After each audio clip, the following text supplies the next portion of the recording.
Hi there guys, and welcome to the final video in the BMW Revell 1/24th scale Z1 build. And here is the car complete with its roof on, as you can see, and there with the roof off. Now the kit calls for a couple of mounting slots to be cut in the back if you're mounting the roof, but I didn't want to spoil the lines of this and I wanted to be able to display it as a roof on or roof off option depending on what I wanted to do. So I cut the tabs off of the roof itself and left those there. The downside to this is that the roof doesn't pull in particularly tightly to there, but it's not glaringly obvious and I can cope with that just for display purposes. And the other thing is there are two holes in here and two corresponding lugs on the inside of the roof to slot into, and I had to cut one of those off because when they were both aligned, what I found was that the roof was misaligned. It was slightly wonky and slightly over to the right. Even though I tried to enlarge the holes, that didn't work properly. I think this is down to the fact that my body shell was very slightly warped. It was curved. It had a harder curve on the left than it did on the right.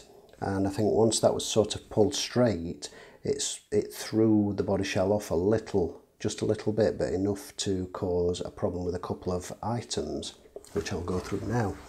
One of them is the rear boot, the trunk, and it sits slightly proud on the left-hand side, which hopefully you can see there. It will push down and sit flush, but as soon as you let go, it springs back up. Now, I could glue that there if I didn't want it opening, but I do want it to open because I think that's a nice little extra feature. And I did try trimming various bits off the boot lid, off the hinges, off the insert that the hinges travel through, and all sorts of things. But no matter what, once the body tub and the chassis were fitted, which pulled the body straight, it left this sort of springing up and sitting slightly proud. So that was a little bit of a nuisance, but it's not too bad. And as I say, if it does begin to bother me enough or annoy me enough, then I can always glue that down at a future date if I wish to do so. The doors operate. They slide up and down. They're not the smoothest or easiest, especially if you slide them all the way down. You have to kind of wiggle them back up. But it is cool that you can operate them and you can display the model with the doors open, because that is one of the most interesting features about this car, of course, the quirky slide down into the sill doors. The cabin is really nicely detailed with a range of decals to apply for the radio and the switches and the vents and what have you. I used some and not others, but you do get a really good wide range of decals with this kit, which is nice. Likewise with the boot lid, the bonnet fit is a bit imperfect. It either sits proud completely on one side or the other, or very slightly on both, and it's not even all the way along, but it's not so bad that it's glaringly obvious. It's just slightly niggling to somebody like myself who likes them to fit well.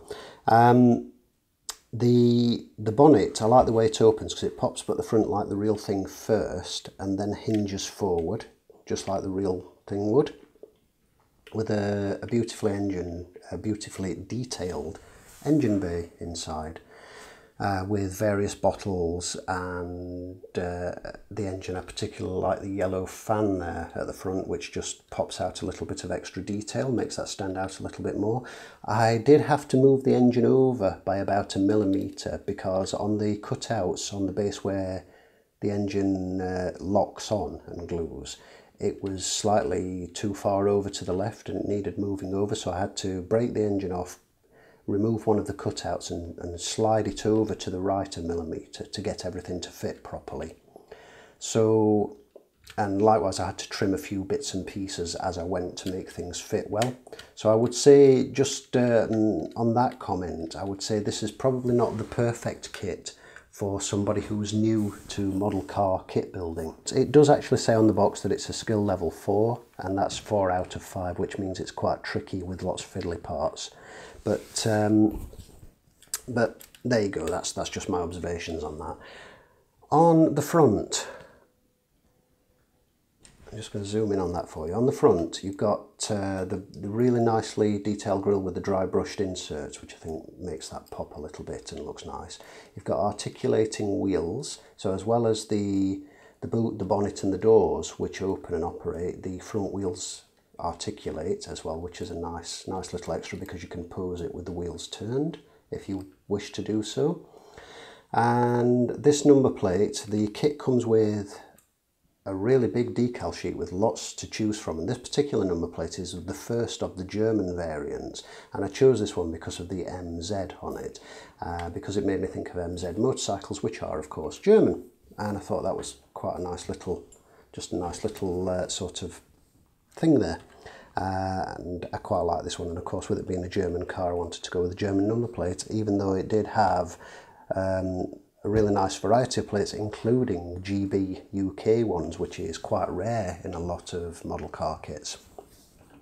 So overall it's definitely worth adding to your collection if you like, especially if you like quirky, unusual concept type cars and anything that's a little bit different, which obviously this falls into the category of because of its unusual doors, and especially if you like little convertible type cars, like the MX-5 for example.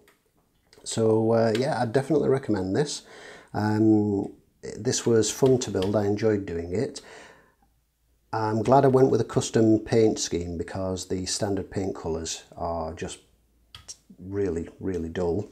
That's one of BMW's failings there. They made such an interesting car and then gave it a range of really boring colours, I think. So I'm glad I went with the custom paint colours, and I think that's turned out really well. I think it looks really nice.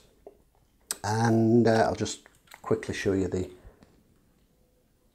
underside there, so you can see very minimal on the weathering, very slight dry brushing on the black base, a little bit of an oil wash on the aluminium parts, and then the exhaust there, which you can see is the polished stainless metal coat, which looks really nice. I can catch the light with that and shift it about a bit for you. And the exhaust tips sort of protruding out of the back of the bumper there, and you know, it's I'm really pleased with it overall. I think it's a lovely kit, and it's built really well. Although some of the parts of the build were a little bit fiddly, and it did require a bit of dry fitting and trimming in places. But overall, I would highly recommend this one if you're wanting to add something a little bit different to your car collection kit. So I'm now, as it happens, I got in the post today, just as I finish this, I got a rotating base, which a cheap rotating solar powered base, which I ordered off eBay for showing completed model kits on, which I'm now able to use to give you some rotating displays of the car in its various guises. So sit back and enjoy those, and thank you for joining me on this build, and I hope you enjoyed it. And all that remains now is to show you some of the completed build photos and think about which kit I'm going to build next. And I'm thinking at the moment about building a motorbike because it's a while since I've built a motorbike kit. So thank you for watching, and we'll see you in the next video.